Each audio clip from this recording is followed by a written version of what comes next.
कई साल पहले खालनपुर गांव में एक पान वाला रहता था जिसका नाम था बाबू पान वाला। गांव में उसका छोटा सा ठेला था। उसके हाथ का मीठा इलायची पान बहुत मशहूर था। ठेले में पान के साथ साथ बबलू, बिस्किट्स, नान कटाई, फरसान इत्यादि खाने की चीजें भी बेचता था। वो इस ठेले से हुई कमाई से अपना घर चलाता था और अपने बेटे यश को कॉलेज में पढ़ाता था। लेकिन यश को अपने पिताजी का पान बेचना बिल्कुल पसंद नहीं था। वो रोज अपने दोस्तों के साथ अपने पिताजी के पान के ठेले के सामने से गुजरता था। लेकिन जब बाबू उसे मदद के लिए पुकारता, वो कान में हेडफोन डाल के अनसुना करके वहां से निकल जाता था। बेटा यश, जरा ये पान धो देना। यश, यश, अरे सुनो तो। एक दिन बाबू तेज बुखार की वजह से बीमार पड़ गया। उसने यश को बुलाया।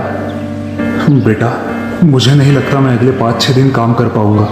तुम जानते हो हमारा घर पान के ठेले पर ही चलता है। तुम्हारी अब गर्मियों की छुट्टियां चल रही है। मैं चाहता हूँ कि कुछ दिनों के लिए हमारा पान का ठेला तुम संभालो। क्या मैं पान का ठेला चलाऊं? क्या बात कर रहे हैं आप पिताजी? क्या इसलिए आप मुझे पढ़ा लिखा रहे? अब और ज्यादा शर्मिंदा मत कीजिए। पहले ही मुझे मेरे दोस्तों के सामने शर्मिंदा होना पड़ता है। ठीक है, तो आज से एक काम करना, तुम्हारे उन्हीं दोस्तों के घर खाना खाने जाना, उन्हीं से कॉलेज की फीस भी लेना और चाय नाश्ता वही कर लेना। बाल मूछ काटने के लिए भी पैसे उन्हीं से लेना। और हाँ, मोबाइल रिचार्ज भी उन्हीं से करवा लेना। मोबाइल रिचार्ज का नाम सुनते ही यश डर गया। नहीं नहीं, ठीक है, कुछ ही दिनों की बात है ना। मैं संभाल लूंगा आपका पान का ठेला। वैसे भी मैं एक संस्कारी बेटा हूँ, इतना तो आपके लिए कर ही सकता हूँ। चलो अच्छा है, देर से ही सही तुम्हें अक्ल तो आई। आओ, मैं तुम्हें पान लगाना सिखाता हूँ। पिताजी मजाक अच्छा कर लेते हो आप। ऐसे बोल रहे हो जैसे टाइटैनिक चलाना सिखा रहे हो। रहने दो, मैं लगा दूंगा पान, आखिर ग्रेजुएट स्टूडेंट हूँ। अगले ही दिन से यश ने पान के ठेले पर आना शुरू किया। क्योंकि दुकान में बहुत गर्मी हो रही थी, उसने वहां कूलर लगवाया, चेयर पर कुशन डालकर, फिर कान में हेडफोन डाल के आराम से गाने सुनने लगा। कुछ देर बाद एक कस्टमर ठेले पे आया। भाई, एक कलकत्ता कच्चा कट्टा बगैर सोप सधा पान लगाना। क्या क्या कहा? कलकत्ता जाना है तो स्टेशन चले जाओ। यहाँ क्या मिलेगा? यहाँ से सीधे जाओ और दाहिनी तरफ मुड़ो, सामने स्टेशन है। पता नहीं कहाँ कहाँ से आते हैं। आई बात समझ में। इस बेवकूफ से बना पान खाऊंगा तो सारा मुंह जल जाएगा। पता नहीं बाबू भैया ने किसको ठेले पे बिठाया है। कुछ देर बाद दूसरा कस्टमर वहां आया। अरे बाबू चाचा कहाँ है? कई दिनों से दिखाई नहीं दिए। ठीक तो है ना? हाँ हाँ, एकदम ठीक है। आपको क्या चाहिए जल्दी बोलिए, मेरा गाना खत्म हो जाएगा। एक साधा पान लगाना। साधा मतलब सिंपल, मीन्स उसमें कुछ नहीं डालना होगा। यश ने एक पान पे सिर्फ चूना लगा के उसको दे दिया। पान खा के उस आदमी का मुंह बुरी तरह से जल उठा। उसने पान थूक दिया। अरे भाई, ये क्या खिलाया तुमने? सारा मुंह जल गया। आप ही ने तो सादा पान मांगा, इसलिए सिर्फ चूना लगा के दे दिया। बाप रे, ये तो एकदम बेवकूफ है। इससे बात करके भी कुछ फायदा नहीं। ये सोचकर दूसरा कस्टमर भी वहां से चला गया।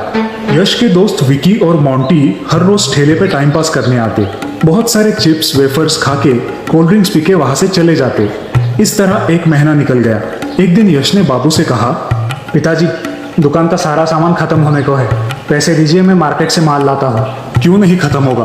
गांव वालों ने मुझे सब कुछ बताया है कि तुम कैसे ठेला चलाते हो। किसी भी ग्राहक को तुमने ढंग से पान बना के नहीं खिलाया। क्या करोगे तुम भविष्य में? देखो, मैंने कुछ पैसे जोड़कर गांव में 2 एकड़ जमीन खरीदी है, पूरे 10,000 रुपए में।